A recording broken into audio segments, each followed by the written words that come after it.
Welcome back to the channel, everybody. I am your host, the notorious H.I.M, and I am back with another BDSP Wi-Fi battle. I am back in the OU room, the 2022-2021 code. Looking at this guy's team, it looks like a Sun team. So this team looks pretty scary. Some of these mons I'm very familiar with. I know, he's got the Torkoal, which is probably gonna set up Sun. He's probably gonna lead that, honestly. That's what I'm actually predicting him to do. Obviously, I have a lot of things that I could do, but I'm thinking going out into Raichu is going to be my best bet, because if he does lead the Torkoal, I can very easily just get off a big Surf. He doesn't have any ground types on the team, so I can very freely just go for Volt switches, things like that. So this team is going to be very interesting. I will say now, guys, if you haven't done so already, please take the time to rate, comment, and subscribe. I am dropping some heat with this team here. So he leads the Torkoal as expected. I fully expect him to get up the Sun here and try to get up his Stealth Rock. So that's what I'm predicting him to do. Obviously, with the Sun up, the Surf is going to be less damage, but I just want to see how much it's going to do. Even with the Sun, I want to kind of scout this out, because I know he's most likely going to go for a Stealth Rock here. So I go ahead and I get off this big Surf here, and it does probably like 30% to him, so not too much damage, and he goes ahead and gets the Stealth Rock. Not too much of a big deal. I was kind of expecting it, but now I can pretty freely go out, and that's exactly what I do. I decide to go out into a Crobat here, the Thailog, and start having myself a good day, because I could very easily just defog these rocks away. Obviously, there's a lot of things I could really do. I could very easily just go for a Toxic. I could do a lot of different stuff. So I decide here is now the best time to just start clicking moves, right? Like, this thing is solar power, so I really don't want this getting off like some real big moves here on me. So I decide, you know what? Instead of Toxicking, I'm just gonna go for the damage here. I'm gonna go for that Brave Bird, because I know from this range, this Crobat can't live the Brave Bird. He does not want that smoke. Even with the Sun up, that solar power is only gonna help me take you out here. So I go for that big Brave Bird, and I don't know what Sunflora's stats are, but I know he was not gonna be able to do nothing to me there. So, obviously it's gonna do a lot of damage to me hitting that recoil, but as long as I have this thing, I can very easily get off a Defog. It's pretty fast, so I'm not too worried. I mean, obviously, I'm sure he has like Chlorophyll, Venusaur, something that's gonna be able to try to take this thing out. So I have no reason to not just go for damage when I can. It really doesn't mean anything to me to not get damage off. And in comes this Cotton Ball. I've used one of these extensively. This is probably one of the first mons that I used on my channel. If you guys want to go back and check out some of my first battles on the channel, you will see this thing, because in the Sun, this thing is an absolute threat. He's faster than damn near everything and gets off his Sleep Powder. But we are in the Smogon OU room, so I decide, you know what? He's probably going to Sleep Powder, but if anything wants to be asleep, I'll allow it to be this. I'm going to go ahead and switch out here into into Biggie Smalls here, because really and truly nothing wants to deal with Biggie here. Like, nothing really wants to deal with this thing, and especially on this glorious holiday, the only Christopher we acknowledge is Wallace. So I go ahead and I bring in the Biggie Smalls here, and he starts swords dancing in my face, and that's not good at all, bro. Like, I have to get lucky here. I have to get some big damage off. I can't even get a chance to start setting up some curses, because this thing is such a threat. But luckily, the Crobat is already sleeping, so I can go ahead and start getting a big damage with a Body Slam here. And what are you really gonna do? I'm really just gonna go ahead and start crushing the mic here, and he goes for the Sleep Powder, which I swiftly dodged. Right there, True say, I am pissed. I'm like, yo, bro, my Crobat is already sleeping. Why are you going for a Sleep Powder again, bro? This is the OU room, bro. Respect the rules, bro. So I know, obviously, he's probably gonna try to Sleep Powder again, so I could very easily just try to go for that. But I decided the damage is more important. I have to get off damage when I can, and he goes for the Sleep Powder again. So now 2 of my mons have been put asleep to this damn thing, and I am pissed here, bro. You have no idea. I'm like, bro, why come in the Smogon OU room if you're gonna do this? This gives him an amazing opportunity to just continue the sword dance. I don't know what his attacking moves are. Obviously, he could run the Seed Bomb. He could run, you know, pretty much anything. So luckily, I go ahead and wake up. RNG helps out here, and I get a big para on this guy. And now I'm in a commanding position against this thing because this thing was absolutely a threat. With that Sleep Powder, with that Swords Dance, I really don't want that smoke. And obviously, he goes for that big Seed Bomb now, easily killing me here, and gets a crit as well. So, you know, thank you so much, Biggie. I definitely appreciate it, but that gives me the opportunity just to come in here and just start clicking moves because nothing, you know, is gonna be faster than my Infernape at this stage in the game, right? Like the sun is gone, you know, he really doesn't want that smoke, and he's paralyzed. So I could very easily just go ahead and get a big U-turn off. You know, I'm not really concerned with this thing. Look at this shiny Infernape here. So I'm gonna go ahead and get this big U-turn off, and that's exactly what I'm gonna go ahead and do. So obviously with the Choice Scarf, I know I'll be faster with no sun, him being paralyzed. So I'll go ahead and kill this thing, and that puts me in perfect position to bring something else in here and start being an ultra threat. This guy is has no respect for the rules, no respect for me as his opponent. So I'm gonna go ahead and bring something in here and start being an ultra threat.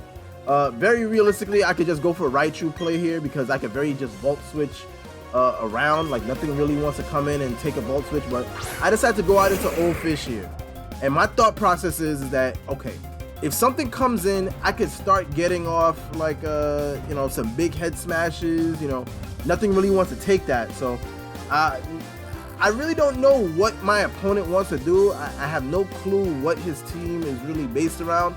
All I know is that he's probably going to try to get up Sun in some way, shape, or form here. So, like, true say, had I been packing the Earthquake on this thing, this Jirachi would have been up out of here. No questions asked, bro. Like, I don't really have much of a choice because the head smash is not going to do enough damage. So I decided to go out here. I know Torterra will be able to handle this thing. So that's what I decided to do. I go ahead and go into a Torterra.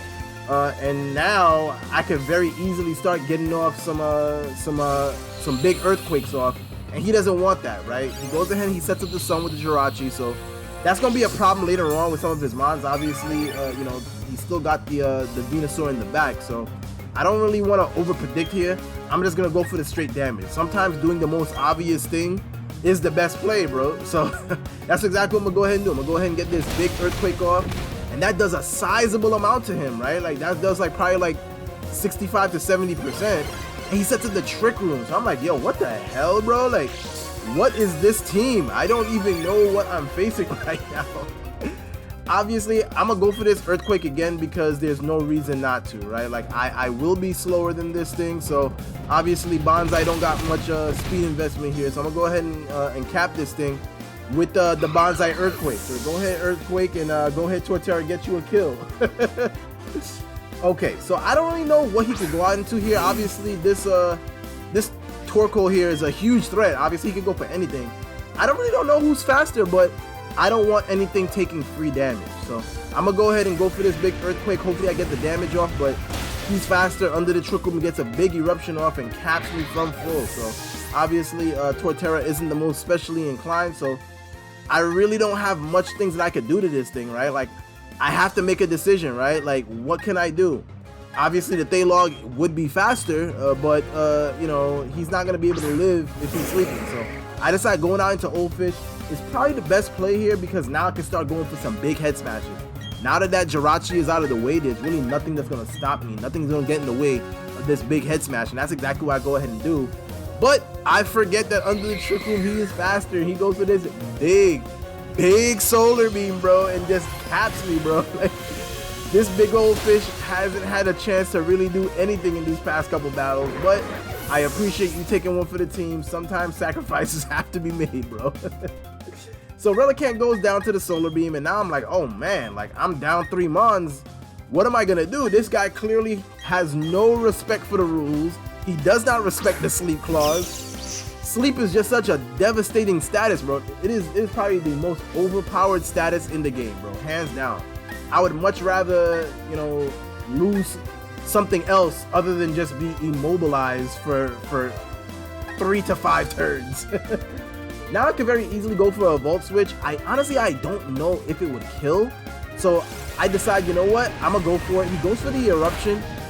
You know, I'm surprised that I even live it. You know, he still had that Trick Room up, and I'm not sure if maybe if I went for the Thunderbolt, maybe that would have killed, but it's all right because I go ahead and I can go out into anything else now and start being an ultra threat to this thing, right? I could very easily go out of Infernape, could very easily, you know, bring in Thailog here to see if I could wake up. You know, that's my best play that I could really go for. So that's what I'm gonna go ahead and do. I go ahead and bring in the Thailog here. He got his eyes closed. He's sleeping as hell.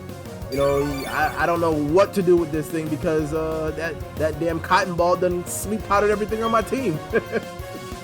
Now I'm thinking, you know what? If I wake up and I get the Defog off, that'll be great. It'll be at least, you know, a slap in the face of this guy, and that's exactly what happens. I go ahead and get that wake up here, get this Defog off, and get those rocks up out of the way. Honestly, I really don't know what this thing wants to do. I'm pretty sure I can live that. You know, obviously that's gonna do less and less damage as he starts losing health. So I could very easily go out and, you know, and get off a big Toxic here, but my thought process is, you know what, I really don't want him setting up the Stealth Rocks again, so I'm gonna go ahead and get this Taunt off because I just spent so much time just trying to get those Stealth Rocks off, you know, the field with Defog, so I don't want him to do it again. So I go ahead and get this big Taunt off, and in comes the Happy Feet too. I get the Taunt off on this, and I don't know if this thing is packing the rocks, but now I decide, you know what, I only have really two to three Mons left. I don't want anything else taking damage for free. I'm gonna stay in with Thailog here and go for a big Brave Bird. That's gonna at least bring some damage in on this thing.